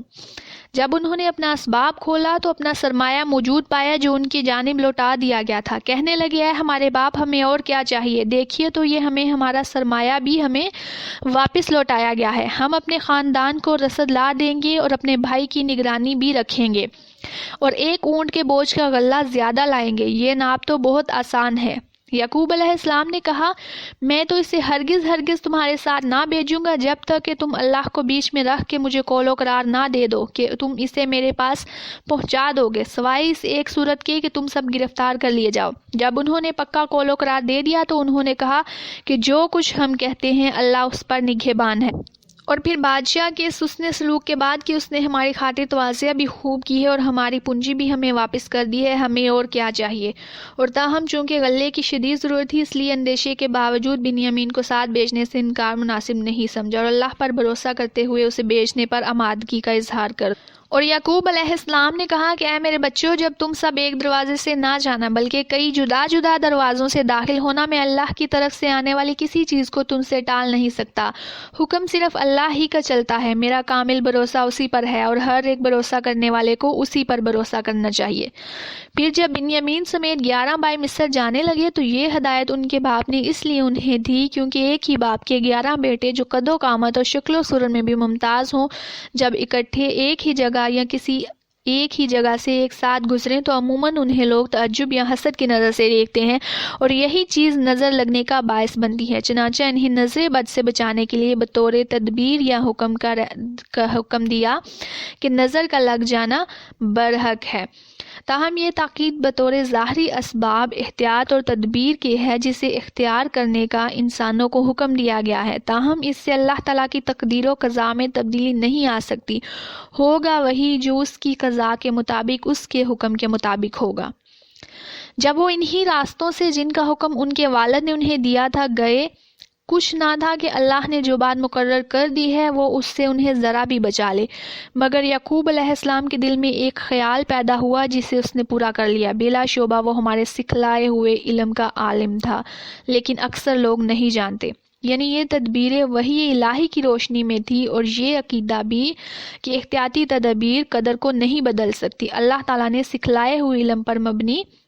یہ علم تھا جو حضرت یعقوب علیہ السلام کو دیا گیا، لیکن اکثر لوگ اس سے بے بہرہ ہیں۔ اور پھر بعض مفسرین کہتے ہیں کہ دو آدمیوں کو ایک ایک کمرے میں ٹھہرایا گیا، جو بنیامین اکیلے حضرت یوسف علیہ السلام کے پاس رہ گئے۔ اور پھر یہ جب حضرت یوسف علیہ السلام کے پاس پہنچ گئے تو اس نے اپنے بھائی کو اپنے پاس بٹھا لیا اور کہا کہ میں تیرا بھائی یوسف ہوں، بس جو کچھ یہ کرتے رہے اس کا کچھ رنج نہ کر۔ یوں جب بنیامین اکیلے رہ گئے تو یوسف علیہ السلام نے انہیں تنہا الگ کمرے میں رکھا اور پھر خلوت میں ان سے باتیں کی اور انہیں پچھلی باتیں بتلا کر کہا کہ ان بھائیوں نے میرے ساتھ جو کچھ کیا اس پر رنج نہ کر۔ اور بعض کہتے ہیں کہ بنیامین کو روکنے کے لیے جو حیلہ اختیار کیا تھا اس سے بھی انہیں آگاہ کر دیا تھا تاکہ وہ پریشان نہ ہو۔ پھر جب انہیں ان کا سامان اسباب ٹھیک ٹھاک کر کے دیا تو اپنے بھائی کے اسباب میں پانی پینے کا پیالہ رکھ دیا۔ پھر ایک آواز دینے والے نے پکار کے کہا، اے قافلے والو، تم لوگ تو چور ہو۔ انہوں نے ان کی طرف منہ پھیر کر کہا، تمہاری کیا چیز کھو گئی ہے؟ یہاں پر مفسرین نے یہ بیان کیا ہے کہ پانی پینے کا برتن سونے یا چاندی کا تھا۔ پانی پینے کے علاوہ غلہ ناپنے کا کام بھی اسی سے لیا جاتا تھا۔ اسے چپکے سے بنیامین کے سامان میں رکھ دیا۔ اور چوری کی یہاں نسبت اپنی جگہ صحیح تھی، کیونکہ منادی کرنے والے کا حضرت یوسف علیہ السلام کے اس سوچے سمجھے منصوبے سے آگاہ نہیں تھا۔ یا اس کے معنی یہ ہے کہ تمہارا حال تو چوروں سا ہے کہ بادشاہ کا پیالہ بادشاہ کی رضامندی کے بغیر تمہارے سامان کے اندر موجود۔ جب انہوں نے ان کی طرف منہ پھیر کر کہا کہ تمہاری کیا چیز کھو گئی ہے، جواب دیا کہ شاہی پیمانہ گم ہے، جو اسے لے آئے اسے 1 اونٹ کا بوجھ کا غلہ ملے گا، اس وعدے کا میں ضامن ہوں۔ یعنی اس بات کی ضمانت دیتا ہوں کہ تفتیش سے قبل ہی جو شخص یہ جامع شاہی ہمارے حوالے کر دے گا تو اسے انعام یا اجرت کے طور پر اتنا غلہ دیا جائے گا جو 1 اونٹ اٹھا سکے۔ انہوں نے کہا، اللہ کی قسم تم کو خوب علم ہے کہ ہم ملک میں فساد پھیلانے نہیں آئے اور نہ ہم چور ہیں۔ انہوں نے کہا، اچھا چور کی کیا سزا ہے اگر تم جھوٹے ہو؟ جواب دیا کہ اس کی یہی سزا ہے کہ جس کے اسباب میں سے پایا جائے وہی اس کا بدلہ ہے، ہم تو ایسے ظالموں کو یہی سزا دیتے ہیں۔ برادران یوسف علیہ السلام چونکہ اس منصوبے سے بے خبر تھے جو حضرت یوسف علیہ السلام نے تیار کر رکھا تھا، اس لیے قسم کھا کر کہا انہوں نے اپنے چور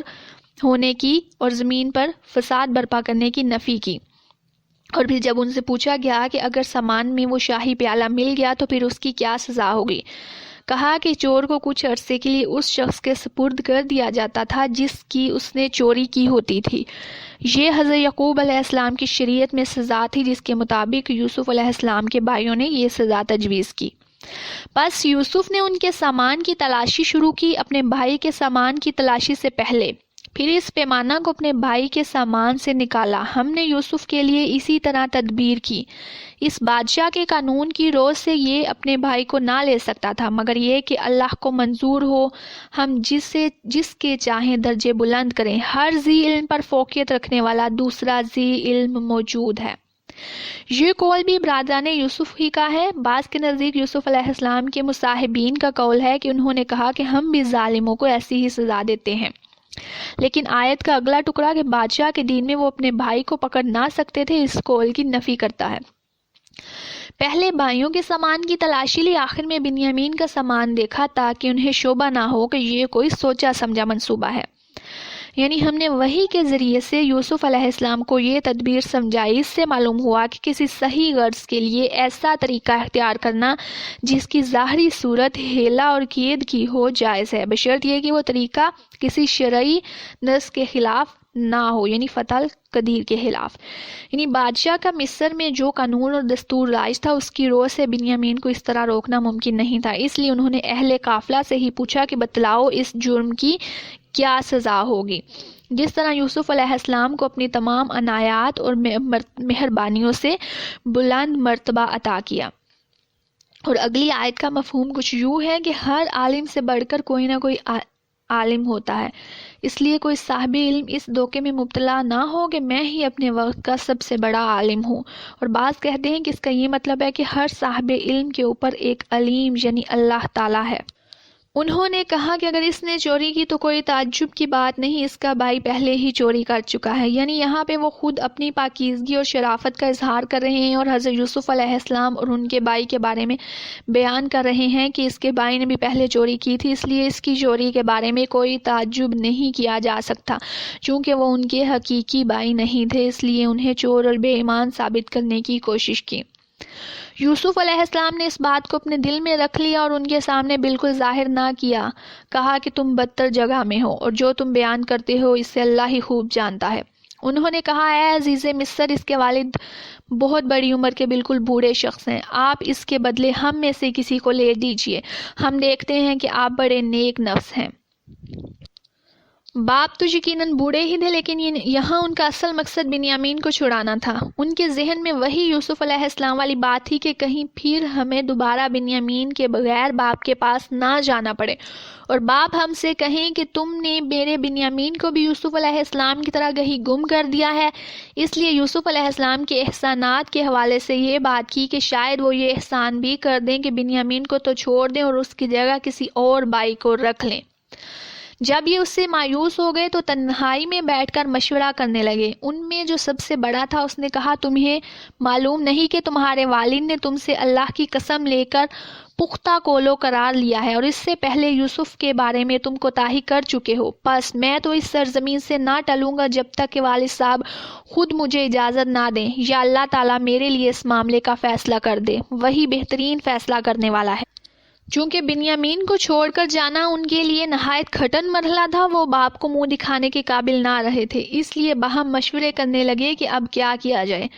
ان میں سے بڑے بھائی نے اس صورتحال میں باپ کا سامنا کرنے کی اپنے اندر سکت اور ہمت نہ پائی تو صاف کہہ دیا کہ میں تو یہاں سے اس وقت تک نہیں جاؤں گا جب تک خود والد صاحب تفتیش کر کے میری بے گناہی کا یقین نہ کر لیں اور مجھے آنے کی اجازت نہ دیں۔ اللہ میرے لیے معاملے کا فیصلہ کر دے۔ اس کا یہ مطلب ہے کہ کسی طرح یوسف علیہ السلام عزیز مصر بنیامین کو چھوڑ دے اور میرے ساتھ جانے کی اجازت دے دے، یا یہ مطلب ہے کہ اللہ تعالیٰ مجھے اتنی قوت عطا کر دے کہ میں بنیامین کو تلوار یعنی طاقت کے ذریعے سے چھڑوا کر اپنے پاس لے جاؤں۔ تم سب والد صاحب کی خدمت میں واپس جاؤ اور کہو کہ ابا جی آپ کے صاحبزادے نے چوری کی اور ہم نے وہی گواہی دی جو ہم جانتے تھے، ہم کچھ غیب کی حفاظت کرنے والے نہ تھے۔ آپ اس شہر کے لوگوں سے دریافت فرما لیں جہاں ہم تھے اور اس قافلہ سے بھی پوچھ لیں جس کے ساتھ ہم آئے، اور یقیناً ہم بالکل سچے ہیں۔ یعنی ہم نے جو عہد کیا تھا کہ ہم بنیامین کو بحفاظت واپس لے آئیں گے تو یہ ہم نے اپنے علم کے مطابق عہد کیا تھا۔ بعد میں جو واقعہ پیش آ گیا اور جس کی وجہ سے بنیامین کو ہمیں چھوڑنا پڑا، یہ تو ہمارے وہم و گمان میں نہ تھا،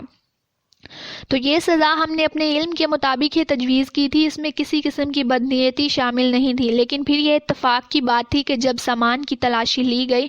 تو کٹورا بنیامین کے سامان سے ہی نکلا۔ اور پھر اپنے باپ سے کہا، آپ مصر جا کر اہل مصر سے اور اس قافلے والوں سے جو ہمارے ساتھ آیا ہے پوچھ لیں کہ ہم جو کچھ بیان کر رہے ہیں وہ سچ ہے، اس میں جھوٹ کی کوئی آمیزش نہیں ہے۔ یعقوب علیہ السلام نے کہا، یہ تو نہیں، بلکہ تم نے اپنی طرف سے بات بنا لی، بس اب صبر ہی بہتر ہے، قریب ہے کہ اللہ تعالیٰ ان سب کو میرے پاس ہی پہنچا دے، وہ ہی علم و حکمت والا ہے۔ پھر ان سے منہ پھیر لیا اور کہا، ہائے یوسف! ان کی آنکھیں بوجہ رنج و غم کے سفید ہو چکی تھیں اور وہ غم کو دبائے ہوئے بیٹھے۔ حضرت یعقوب علیہ السلام چونکہ حقیقت حال سے بے خبر تھے اور اللہ تعالیٰ نے بھی وحی کے ذریعے سے انہیں حقیقت واقعہ سے آگاہ نہیں فرمایا، اس لیے وہ یہی سمجھے کہ میرے ان بیٹوں نے جس طرح سے اس سے قبل یوسف علیہ السلام کے معاملے میں اپنی طرف سے بات گھڑ کر بیان کی تھی، اب پھر اسی طرح انہوں نے اپنی طرف سے بات بنا لی ہے۔ بنیامین کے ساتھ انہوں نے کیا معاملہ کیا ہے اس کا یقینی علم تو حضرت یعقوب علیہ السلام کے پاس نہیں تھا، تاہم حضرت یوسف علیہ السلام کے واقعے پر قیاس کرتے ہوئے ان کی طرف سے حضرت یعقوب علیہ السلام کے دل میں بجا طور پر شکوک و شبہات تھے۔ اور پھر کہا کہ اب پھر سوائے صبر کے کوئی چارہ نہیں تھا، تاہم صبر کے ساتھ امید کا دامن بھی نہیں چھوڑا۔ یوسف علیہ السلام بنیامین اور بڑا بیٹا ہے جو مارے شرم کے وہیں مصر میں رک گیا تھا، ان کو یاد فرمانے لگے اور جس نے کہا تھا کہ والد صاحب یہاں تو مجھے آنے کی اجازت دے دیں یا پھر میں کسی طرح سے بنیامین کو ساتھ لے کر آؤں گا۔ اور اس واقعے کے ساتھ ہی حضرت یوسف علیہ السلام کی جدائی کے قدیم صدمہ بھی تازہ ہو گیا اور ان کی آنکھیں رو رو کر سفیدی میں بدل گئی تھیں۔ بیٹوں نے کہا واللہ آپ ہمیشہ یوسف کی ہی یاد میں لگے رہتے ہیں، یہاں تک کہ گل جائیں گے یا ختم ہو جائیں گے۔ انہوں نے کہا میں تو اپنی پریشانی اور رنج کی فریاد اللہ ہی سے کر رہا ہوں، مجھے اللہ کی طرف سے وہ باتیں معلوم ہیں جو تم نہیں جانتے۔ اور پھر فرمایا میرے پیارے بچوں تم جاؤ اور یوسف علیہ السلام کی اور اس کے بھائی کی پوری طرح تلاش کرو اور اللہ کی رحمت سے نا امید نہ ہونا، یقیناً رب کی رحمت سے نا امید وہی ہوتے ہیں جو کافر ہوتے ہیں۔ پھر جب یہ لوگ حضرت یوسف علیہ السلام کے پاس پہنچے تو کہنے لگے کہ اے عزیز ہم کو اور ہمارے خاندان کو دکھ پہنچا ہے، ہم حقیر پونجی لائے ہیں، پس آپ ہمیں پورے غلے کا ناپ دیجیے اور ہم پہ خیرات کیجیے، اللہ تعالیٰ خیرات کرنے والوں کو بدلہ دیتا ہے۔ پھر حضرت یعقوب علیہ السلام نے اپنے بیٹوں کو حکم دیا کہ دوبارہ سے مصر جاؤ اور حضرت یوسف علیہ السلام اور ان کے بھائی کی تلاش کرو اور اللہ کی رحمت سے نا امید نہیں ہونا۔ اس کا مطلب یہ ہے کہ اہل ایمان کو سخت سے سخت حالات میں بھی صبر و رضا کا اور اللہ کی رحمت واسعہ کا امید کا دامن نہیں چھوڑنا چاہیے۔ اور پھر یہ ان کا تیسری مرتبہ مصر جانا ہوا۔ وہ غلہ لینے کے لیے جو قیمت لے کر آئے تھے وہ نہایت ہی قلیل اور حقیر تھی، اور پھر انہوں نے کہا کہ ہماری اس حقیر سی پونجی کو نہ دیکھیں بلکہ ہمیں اس کے بدلے میں پورا ناپ دے دیں، یعنی ہماری حقیر پونجی قبول کر کے ہم پر احسان اور خیرات کریں۔ اور بعض مفسرین کا کہنا ہے ان کے یہ معنی بیان کیے گئے ہیں کہ ہمارے بھائی بنیامین کو آزاد کر کے ہم پر احسان فرمائیں۔ یوسف نے کہا جانتے بھی ہو کہ تم نے یوسف اور اس کے بھائی کے ساتھ اپنی نادانی کی حالت میں کیا کیا؟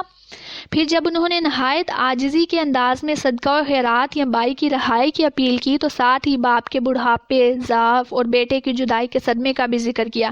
جس سے یوسف علیہ السلام کا دل بھر آیا، آنکھیں نمناک ہو گئیں اور انکشاف حال پر مجبور ہو گئے۔ تاہم بھائیوں کی زیادتی کے ذکر کے ساتھ ہی اخلاقی کریمانہ کا اظہار بھی فرما دیا کہ یہ کام تم نے ایسی حالت میں کیا تھا جب تم جاہل اور نادان تھے۔ انہوں نے کہا کیا واقعی تو ہی یوسف علیہ السلام ہے؟ جواب دیا کہ ہاں میں ہی یوسف علیہ السلام ہوں اور یہ میرا بھائی ہے، اللہ نے ہم پر فضل و کرم کیا ہے۔ بات یہ ہے کہ جو بھی پرہیزگاری اور صبر کرے تو اللہ تعالیٰ کسی نیکوکار کا اجر ضائع نہیں کرتا۔ انہوں نے کہا قسم اللہ کی اللہ تعالیٰ نے تجھے ہم پر برتری دی ہے اور یہ بھی بالکل سچ ہے کہ ہم خطا کار تھے۔ جواب دیا آج تم پر کوئی ملامت نہیں ہے، اللہ تمہیں بخشے، وہ سب مہربانوں سے بڑا مہربان ہے۔ بھائیوں نے جب عزیز مصر کی زبان سے اس یوسف علیہ السلام کا تذکرہ سنا جسے انہوں نے بچپن میں کنعان کے ایک تاریک کنویں میں پھینک دیا تھا تو وہ حیران بھی ہوئے اور غور سے دیکھنے پر مجبور بھی کہ کہیں ہم سے ہم کلام بادشاہ یوسف علیہ السلام ہی تو نہیں، ورنہ یوسف علیہ السلام کے قصے کا اسے کس طرح علم ہو سکتا ہے۔ چنانچہ انہوں نے سوال کیا کہ کیا تو یوسف علیہ السلام ہی نہیں ہے؟ سوال کے جواب میں اقرار و اعتراف کے ساتھ اللہ کے احسان کا ذکر اور صبر و تقوی کے نتائج حسنہ بھی بیان کر کے بتلا دیا کہ تم نے تو مجھے ہلاک کرنے میں کوئی دقیقہ فروگزاشت نہیں کیا، لیکن یہ اللہ تعالیٰ کا فضل و احسان ہے کہ اس نے نہ صرف یہ کہ کنویں سے نجات عطا فرمائی بلکہ مصر کی فرما روائی بھی عطا فرما دی، اور یہ نتیجہ ہے اس صبر اور تقوی کا جس کی توفیق اللہ تعالیٰ نے مجھے دی۔ اور پھر بھائیوں نے جب حضرت یوسف علیہ السلام کی یہ شان دیکھی تو اپنی غلطی اور کوتاہی کا اعتراف بھی کر لیا۔ تب حضرت یوسف علیہ السلام نے بھی پیغمبرانہ عفو درگزر سے کام لیتے ہوئے فرما دیا کہ جو ہوا سو ہوا، آج تمہیں کوئی سرزش اور ملامت نہیں کی جائے گی۔ فتح مکہ والے دن رسول اللہ صلی اللہ علیہ وآلہ وسلم نے بھی مکہ کے ان کفار اور سرداران قریش کو جو آپ کے خون کے پیاسے تھے آپ کو طرح طرح کی ایذائیں پہنچائی تھیں، یہی الفاظ ارشاد فرما کر انہیں معاف فرما دیا تھا۔ میرا یہ کرتا تم لے جاؤ اور اسے میرے والد کے منہ پر ڈال دو کہ وہ دیکھنے لگیں اور آ جائیں، اور تم اپنے خاندان کو میرے پاس لے جاؤ۔ جب یہ قافلہ جدا ہوا تو ان کے والد نے کہا کہ مجھے تو یوسف کی خوشبو آ رہی ہے، اگر تم مجھے سٹھایا ہوا قرار نہ دو۔ وہ کہنے لگے کہ واللہ آپ اپنے اسی پرانے خبط میں مبتلا ہیں۔ جب خوشخبری دینے والے نے پہنچ کر ان کے منہ پر وہ کرتا ڈالا وہ اسی وقت پھر سے بینا ہو گئے۔ کہا کیا میں نے تم سے نہیں کہا تھا کہ میں اللہ تعالیٰ کی طرف سے وہ باتیں جانتا ہوں جو تم نہیں جانتے؟ قمیض کا حضرت یعقوب علیہ السلام کے چہرے پر پڑنے سے آنکھوں کی بینائی کا بحال ہونا یہ ایک اعجاز اور کرامت کے طور پر تھا۔ اور پھر حضرت یوسف علیہ السلام نے اپنے پورے خاندان کو مصر آنے کی دعوت دی۔ ادھر یہ قمیص لے کر قافلہ مصر سے چلا اور ادھر حضرت یعقوب علیہ السلام کو اللہ تعالیٰ کی طرف سے اعزاز کے طور پر حضرت یوسف علیہ السلام کی خوشبو آنے لگ گئی۔ یہ گویا اس بات کا اعلان تھا کہ اللہ کے پیغمبر کو بھی جب تک اللہ تعالیٰ کی طرف سے اطلاع نہ پہنچے پیغمبر بے خبر ہوتا ہے، چاہے بیٹا اپنے شہر کے کسی کنویں ہی میں کیوں نہ ہو، اور جب اللہ تعالیٰ انتظام فرما رہے تو پھر مصر جیسے دور دراز کے علاقے سے بھی بیٹے کی خوشبو آ جایا کرتی ہے۔ پھر جب خوشخبری دینے والے نے پہنچ کر ان کے منہ پر وہ کرتا ڈالا، اسی وقت پھر سے بھی نہ ہو گئے۔ کہا، کیا میں نے تم سے نہیں کہا تھا کہ میں اللہ تعالیٰ کی طرف سے وہ باتیں جانتا ہوں جو تم نہیں جانتے؟ یعنی جب وہ خوشخبری دینے والا آ گیا اور آ کر وہ قمیص حضرت یعقوب علیہ السلام کے چہرے پر ڈال دی تو اس سے معجزانہ طور پر ان کی بینائی بحال ہو گئی، اور کہا کہ میرے پاس ایک ذریعہ علم وحی بھی ہے جو تم میں سے کسی کے پاس نہیں ہے۔ اس وحی کے ذریعے سے اللہ تعالیٰ اپنے پیغمبروں کو حالات سے حسب مشیت و مصلحت آگاہ کرتا رہتا ہے۔ انہوں نے کہا، ابا جی آپ ہمارے لیے گناہوں کی بخشش طلب کریں، بے شک ہم ہی قصوروار ہیں۔ کہا، اچھا میں جلد ہی تمہارے لیے اپنے پروردگار سے بخشش مانگوں گا، وہ بڑا بہت بڑا بخشنے والا اور نہایت مہربانی کرنے والا ہے۔ فی الفور مغفرت کی دعا کرنے کی بجائے دعا کرنے کا وعدہ فرمایا۔ مقصد یہ تھا کہ رات کے پچھلے پہر میں جو اللہ کے خاص بندوں کا اللہ کی عبادت کرنے کا خاص وقت ہوتا ہے، اللہ سے ان کی مغفرت کی دعا کروں گا۔ دوسری بات یہ کہ بھائیوں کی زیادتی یوسف علیہ السلام پر تھی، ان سے مشورہ لینا ضروری تھا، اس لیے انہوں نے تاخیر کی اور فوراً مغفرت کی دعا نہیں کی۔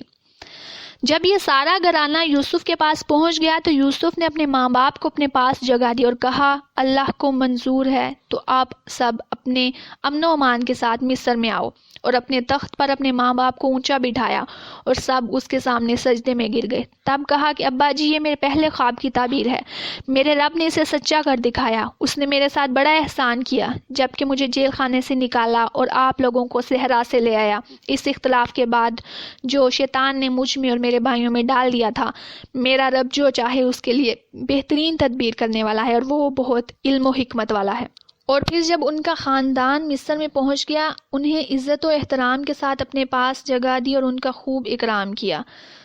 تب حضرت یوسف علیہ السلام کے خاندان والوں نے انہیں سجدہ تعظیم کیا۔ اس وقت حضرت یعقوب علیہ السلام کی شریعت میں سجدہ تعظیم جائز تھا، لیکن اسلام میں شرک کے سد باب کے لیے سجدہ تعظیمی کو بھی حرام قرار دے دیا گیا ہے، اور اب سجدہ تعظیمی بھی کسی کے لیے جائز نہیں ہے۔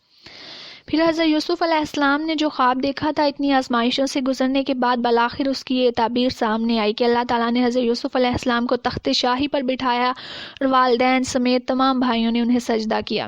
اور یہاں پر اللہ کے احسانات میں کنویں سے نکلنے کا ذکر نہیں کیا تاکہ ان کے بھائی شرمندہ نہ ہوں، اور یہ بھی اخلاق نبوی کا ایک اعلیٰ نمونہ ہے، اور یہ بھی اخلاق کریمانہ کا ہی ایک نمونہ ہے کہ بھائیوں کو ذرا مورد الزام نہیں ٹھہرایا اور شیطان کو اس کی کارستانی کا باعث قرار دے دیا۔ پھر فرمایا ہے، میرے پروردگار تو نے مجھے ملک عطا فرمایا اور تو نے مجھے خواب کی تعبیر سکھلائی۔ اے آسمان و زمین کے پیدا کرنے والے، تو ہی دنیا اور آخرت میں میرا ولی، دوست اور کارساز ہے۔ تو مجھے اسلام کی حالت میں فوت کر اور نیکوں میں ملا دے۔ حضرت یوسف علیہ السلام چونکہ اللہ کے پیغمبر تھے جن پر اللہ کی طرف سے وحی کا نزول ہوتا اور خاص خاص باتوں کا علم انہیں عطا کیا جاتا تھا، چنانچہ اس علم نبوت کی روشنی میں پیغمبر خوابوں کی تعبیر بھی صحیح کر لیتے تھے۔ تاہم معلوم ہوتا ہے کہ حضرت یوسف علیہ السلام کو اس فن تعبیر میں خصوصی ملکہ حاصل تھا، جیسا کہ قید کے ساتھیوں کے خواب کی اور 7 موٹی گایوں کے خواب کی تعبیر پہلے گزری۔ اللہ تعالیٰ نے حضرت یوسف علیہ السلام پر جو احسانات کی انہیں یاد کر کے اور اللہ کی دیگر صفات کا تذکرہ کر کے دعا فرما رہے ہیں کہ جب بھی مجھے موت آئے تو اسلام کی حالت میں آئے اور مجھے نیک لوگوں کے ساتھ ملا دے۔ اس سے مراد حضرت یوسف علیہ السلام کے آباء و اجداد حضرت ابراہیم و اسحاق علیہ السلام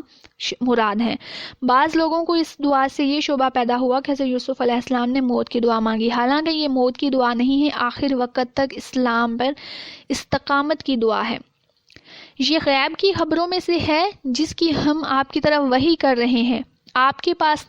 ان کے پاس نہ تھے جبکہ انہوں نے اپنی بات ٹھان لی تھی اور وہ فریب کرنے لگے تھے،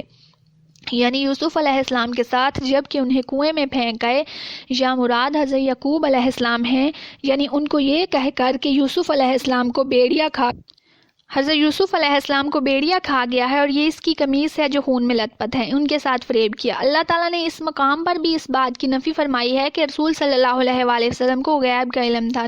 لیکن یہ نفی مطلق علم کی نہیں ہے، کیونکہ اللہ نے وحی کے ذریعے سے آپ کو آگاہ فرما دیا تھا۔ یہ نفی مشاہدے ہی کی ہے کہ اس وقت آپ وہاں موجود نہیں تھے۔ اسی طرح ایسے لوگوں سے بھی آپ کا رابطہ و تعلق نہیں رہا ہے جن سے آپ نے سنا ہو، یہ صرف اللہ تعالیٰ ہی ہے جس نے آپ کو اس واقعہ غیب کی خبر دی، جو اس بات کی دلیل ہے کہ آپ اللہ کے سچے نبی ہیں اور اللہ تعالیٰ کی طرف سے آپ پر وحی نازل ہوئی۔ اللہ تعالیٰ نے اور بھی کئی مقامات پر اسی طرح علم غیب اور مشاہدے کی نفی فرمائی۔ گو آپ لاکھ چاہیں لیکن اکثر لوگ ایماندار نہ ہوں گے۔ آپ ان سے اس پر کوئی اجرت طلب نہیں کر رہے، یہ تو تمام دنیا کے لیے نیز نصیحت ہی نصیحت ہے۔ آسمانوں اور زمین میں بہت سی نشانیاں ہیں جن سے یہ منہ موڑ کر گزر جاتے ہیں، ان میں سے اکثر لوگ باوجود اللہ پر ایمان رکھنے کے بھی مشرک ہیں۔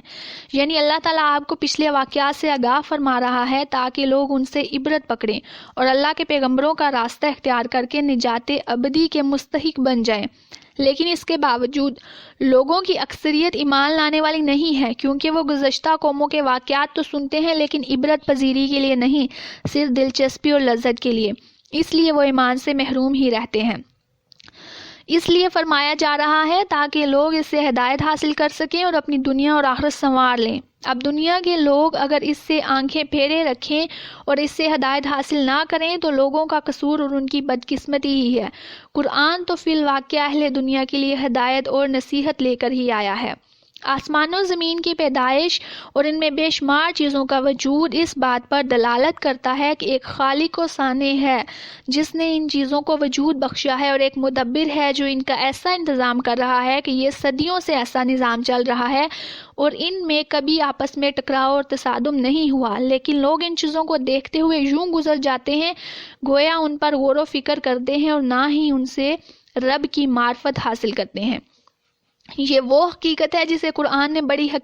وضاحت کے ساتھ متعدد جگہ پر بیان فرمایا ہے کہ یہ مشرکین یہ تو مانتے ہیں کہ آسمان و زمین کا خالق و مالک، رازق اور مدبر صرف اللہ تعالیٰ ہی ہے، لیکن اس کے باوجود اللہ کی عبادت کے ساتھ دوسروں کو بھی شریک ٹھہرا لیتے ہیں، اور یوں اکثر لوگ مشرک ہیں۔ یعنی ہر دور میں لوگ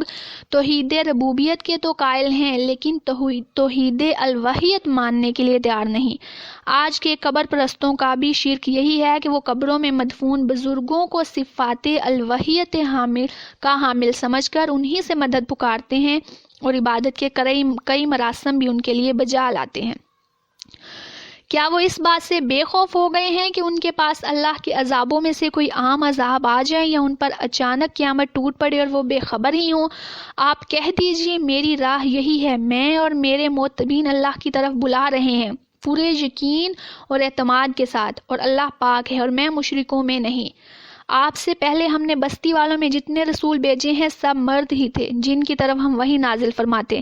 کیا یہ زمین میں چل پھر کر انہوں نے دیکھا نہیں کہ ان سے پہلے لوگوں کا انجام کیسا ہوا؟ یقیناً آخرت کا گھر پرہیزگاروں کے لیے بہت ہی بہتر ہے۔ کیا پھر بھی تم نہیں سمجھتے؟ یعنی توحید کی راہ ہی میری راہ ہے، بلکہ ہر پیغمبر کی راہ ہے۔ اسی کی طرف میں اور میرے پیروکار پورے یقین اور دلائل شرعی کے ساتھ لوگوں کو بلاتے ہیں۔ یعنی میں اس کی تنزیہ اور تقدیس بیان کرتا ہوں اس بات سے کہ اس کا کوئی شریک نہیں ہے، وہ ان تمام چیزوں سے پاک۔ اگلی آیت میں یہ بیان کیا جا رہا ہے کہ تمام نبی مرد ہی ہوئے ہیں، عورتوں میں سے کسی کو نبوت کا مقام نہیں ملا۔ اسی طرح ان کا تعلق قریہ سے تھا، جو قصبہ، دیہات اور شہر سب کو اس میں شامل تھے۔ ان میں سے کوئی بھی اہل بادیہ یعنی صحرا نشینوں میں سے نہیں تھا، لیکن اہل بادیہ نسبتاً طبیعت کے سخت اور اخلاق کے کھردرے ہوتے ہیں، اور شہری ان کی نسبت نرم دھیمے لہجے با اخلاق ہوتے ہیں، اور یہ خوبیاں نبوت کے لیے ضروری ہوتی ہیں۔ اور پھر مایوسی اپنی قوم کے ایمان لانے کے سلسلے میں ہوئی، یعنی کہ جن نبیوں کی قوم نے ایمان لانے میں کوتاہی برتی اور پھر جب عذاب میں دیری ہوئی تو کفار عذاب کی دھمکی پر پہلے تو ڈرے، لیکن جب زیادہ تاخیر ہوئی تو خیال کیا کہ عذاب تو آتا ہی نہیں، جیسا کہ پیغمبروں کی طرف سے دعویٰ ہو رہا ہے اور نہ نظر ہی آتا ہے۔ معلوم ہوتا ہے کہ نبیوں سے بھی یوں ہی جھوٹا وعدہ کیا گیا ہے۔ مطلب نبی کریم صلی اللہ علیہ وآلہ وسلم کو تسلی دینا ہے کہ آپ کی قوم پر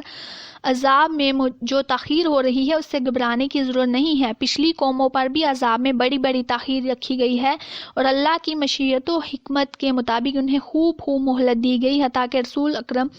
اپنی قوم کے ایمان سے مایوس ہو گئے اور لوگ یہ خیال کرنے لگے کہ شاید انہیں عذاب کا یوں ہی جھوٹ موٹ کہہ دیا گیا ہے۔ یہاں تک کہ جب رسول نا امید ہونے لگے اور وہ قوم کے لوگ خیال کرنے کے لگے کہ انہیں جھوٹ کہا گیا ہے، فوراً ہی ہماری مدد ان کے پاس آ پہنچی، جسے ہم نے چاہا اسے نجات دی گئی۔ بات یہ ہے کہ ہمارے عذاب گناہ گاروں سے واپس نہیں کیا جاتا۔ ان کے بیان میں عقل والوں کے لیے یقیناً نصیحت اور عبرت ہے۔ یہ قرآن جھوٹ بنائی ہوئی بات نہیں بلکہ یہ تصدیق ہے ان کتابوں کی جو اس سے پہلے کی ہیں، کھول کھول کر بیان کرنے والا ہے ہر چیز کو اور ہدایت کو، اور رحمت ہے ایماندار لوگوں کے لیے۔ اس میں دراصل اللہ تعالیٰ کے اس قانون مہلت کا بیان ہے جو وہ نافرمانوں کو دیتا ہے، حتیٰ کہ اس بارے میں وہ اپنے پیغمبروں کی خواہش کے برعکس بھی زیادہ سے زیادہ مہلت عطا کرتا ہے، جلدی نہیں کرتا، یہاں تک کہ بعض دفعہ پیغمبروں کے ماننے والے بھی عذاب سے مایوس ہو کر یہ سمجھنے لگ جاتے ہیں کہ ان سے یوں ہی جھوٹ موٹ کا وعدہ کیا گیا ہے۔ یاد رہے کہ یہ محض ایسے وسوسے کا پیدا ہو جانا ایمان کے منافی نہیں ہے، اور یقیناً نجات پانے والے اہل ایمان ہی ہوتے ہیں۔ اور یہ قرآن جس میں قصہ حضرت یوسف علیہ السلام اور دیگر قوموں کے واقعات بیان کیے گئے ہیں کوئی گھڑا ہوا نہیں ہے، بلکہ یہ پچھلی کتابوں کی تصدیق کرنے والا ہے، اور اس میں دین کے بارے میں ساری ضروری باتوں کی تفصیل ہے، اور ایمانداروں کے لیے یہ ہدایت و رحمت کا باعث ہے۔ اللہ تعالی ہمیں سمجھنے اور عمل کرنے کی توفیق عطا فرمائے۔ جزاکم اللہ خیرا کثیرا۔